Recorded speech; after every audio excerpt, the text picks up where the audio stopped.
Assalamualaikum warahmatullahi wabarakatuh. Selamat sejahtera, salam reformasi, salam perjuangan. Terima kasih kerana terus bersama dengan saya. Terima kasih kerana terus menyokong channel ini. Tuan-tuan, tolong share, tolong like, tolong subscribe. Sekutu perlu rombak pimpinan, Puad kata wakil rakyat PKR tak tahu cermin diri. Puad Zakashi membidah seorang wakil rakyat PKR kerana menyatakan UMNO perlu rombakkan pemimpin. Ahli Majlis Tertinggi UMNO menyifatkan Ahli Parlimen Pasir Gudang Hassan Karim sebagai ahli PKR yang tidak tahu cermin diri susulan kenyataannya berkenaan parti sekutu itu. Ini masalah Hassan Karim. Dia dan beberapa lagi pembina PKR tidak tahu cermin diri sendiri, katanya. Terdahulu, Hassan berkata UMNO perlu rombakkan pemimpin baru untuk mendapatkan undi Melayu bagi Barisan Nasional Pakatan Harapan. Dan selagi ia dipimpin Presiden Zahid Hamidi, orang Melayu sukar menyokong UMNO, BN atau PH. Puan berkata Hassan sepatutnya mendesak Perdana Menteri yang juga Presiden PKR menukar Menteri PKR yang tidak mencapai prestasi. Apa Rafizi Ramli buat untuk ekonomi rakyat? Setakat daftar pengkalan data utama, jangan lupa Premier Sarawak juga memberi komen negatif terhadap Menteri Pendidikan dari PKR. Kenapa Hassan diam, katanya. BN dan PH membentuk kerjasama menubuh kerajaan perpaduan bersama beberapa gabungan politik lain setelah tiada parti mampu menubuhkan kerja sendiri.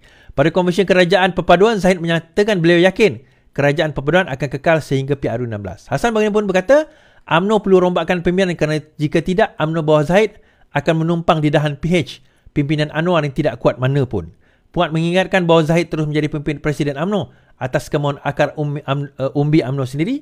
Sebaliknya menyarankan Hassan melihat isu-isu berbangkit sekitar pengundian dalam talian pemilihan PKR. Baik. Bagi saya macam ni. Dalam debat, apa yang Puad tu punya argument tu sebenarnya tak relevan. Dia dipanggil red herring. Lain orang cakap, dia bawa hujah lain untuk justifikan apa yang dia kata. Ini kita cerita debat dulu. So hujah yang Puad Zakashi bawa tu, bukan saya nak menangkan Hassan Karim pun. Saya pun kritik dia juga banyak kali. Cuma bila Hassan Karim bangkitkan isu sokongan orang Melayu terhadap UMNO dan dibangkitkan isu berkenaan dengan Zahid Hamidi, Puad dia bawa jawapan dengan mengatakan, kau orang pun sama. Kau tengok bagaimana Premier Sarawak mengkritik Fadilina, bagaimana Rafizi tak buat kerja apa-apa. So dia gunakan hujah yang tak ada kena-mengena pun dengan apa isu yang dibangkitkan oleh oleh Hassan Karim. Baik. Now, adakah dakwaan tersebut benar? Saya kata beginilah tuan-tuan.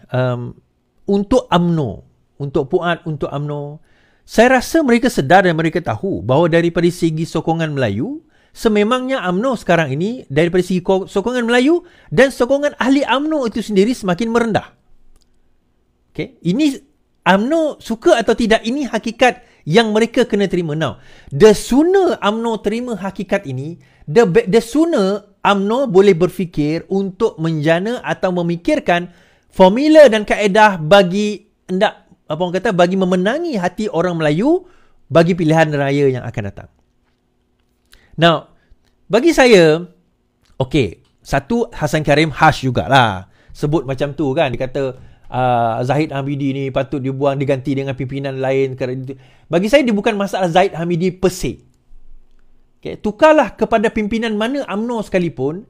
Bagi saya UMNO tetap ada trust deficit di kalangan orang Melayu. Dia bukan masalah Zahid Hamidi alone. Dia bukan masalah Zahid alone. Kita kena faham benda itu dulu. Dia bukan isu Zahid sahaja.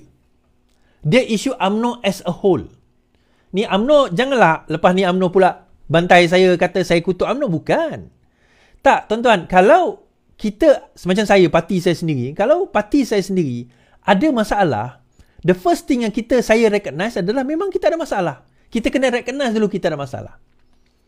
Lepas itu, bila kita dah recognize kita ada masalah, baru kita dapat fikirkan bagaimana kita nak selesaikan masalah tersebut. Faham maksud saya? Jadi kita nak kena terima dahulu, kena recognize dan terima. Memang ada masalah. Memang UMNO ada masalah. Now, soalan seterusnya, sepatutnya Puad kena tanya, baiklah Hassan Karim, kalau kamu rasa ada masalah, bagaimana nak selesaikan masalah itu? So Hassan Karim kata tukar kepimpinan UMNO, iaitu tukar Zahid. So Puad boleh kata kami tak setuju, kerana berdasarkan kepada akar umbi, sokongan terhadap Zahid masih mengukuh. Tetapi isunya adalah isu lain. So, kita senaraikan isu-isu lain. So, sekarang ini, Hasan Karim kena datang dengan poin lain. Poin itu tak relevan. Saya tak berada di sini nak membela UMNO. Saya bukan juga berada di sini nak menjatuhkan UMNO. Itu bukan isu dia. Tetapi, UMNO sendiri kena mula melihat, terutama ni saya buka topi sebagai seorang ahli parti keadilan. Kita lihat daripada aspek sebagai seorang penganalisa politik.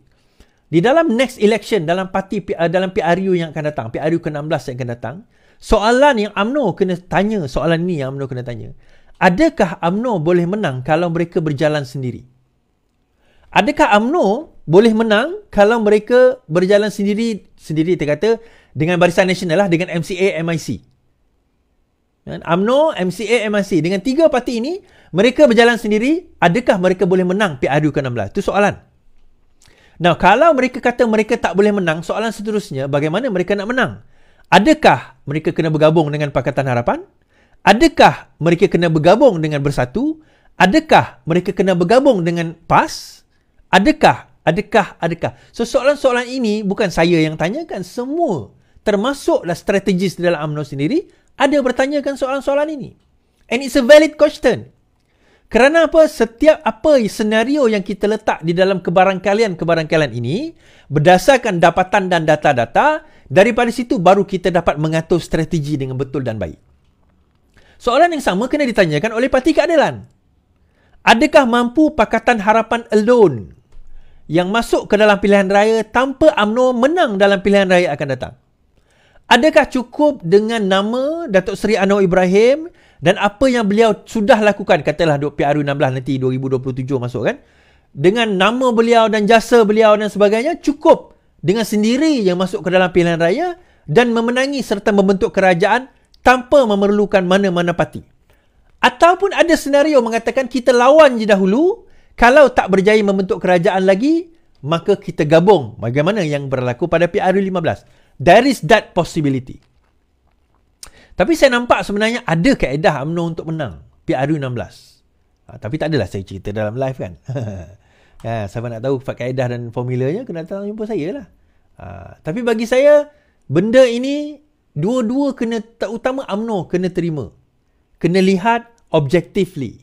So bagi saya, kalau sekiranya dia orang nak terasa hati dengan Hasan Karim, tak payahlah. So Hasan Karim ni, saya nak cerita lah, dengan pimpinan PKR sendiri dia tembak. Cuma bezanya sebab dia senior. Dia antara orang yang paling lama dalam Parti Keadilan ni, antara pengasas Parti Keadilan tu je lah. Alright? Baik.